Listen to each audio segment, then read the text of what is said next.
गुरुवार दिनांक 9 ऑगस्ट रोजी नाशिक येथील मराठा क्रांती मोर्चाच्या ठिय्या आंदोलनाला गालबोट लागून सोशल मीडियावर विविध अफवांमुळे सर्वत्र संभ्रम अवस्था पसरली होती।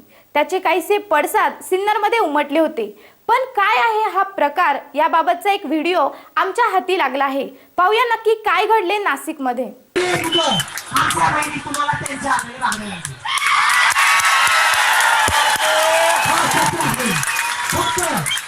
मराठीचे संस्कार आहेत ना ते वेगळे नका होऊ देऊ। प्रत्येक मराठीचा संस्कार ताकद आहे, वेगळे होऊ नका।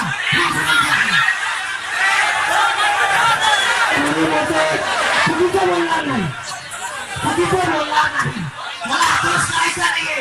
माझा जो आक्रोश आहे, मी शिक्षक आहे, पण आक्रोश का होतो? अहो किती 7 वर्ष झाले तरी पगार नाहीये,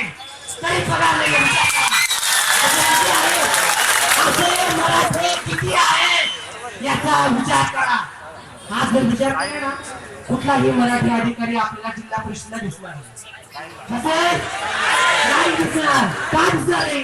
फक्त या शासनामुळे। शासन कुठले असो, आम्हाला गेल्याच्या गदरी आम्हाला काही घेणं नाहीये, पण मात्र त्यांनी प्रत्येक समाजाचा विचार केला होता। आणि या महाराष्ट्रामध्ये जो पहिला समाज असतो तो मराठा आहे। सगळ्यात आधी मराठ्यांचा विचार झाला पाहिजे, तेव्हा बाकीचे येतात। आणि सगळ्यात वरती पण बसलेला आहे हा ब्राह्मण।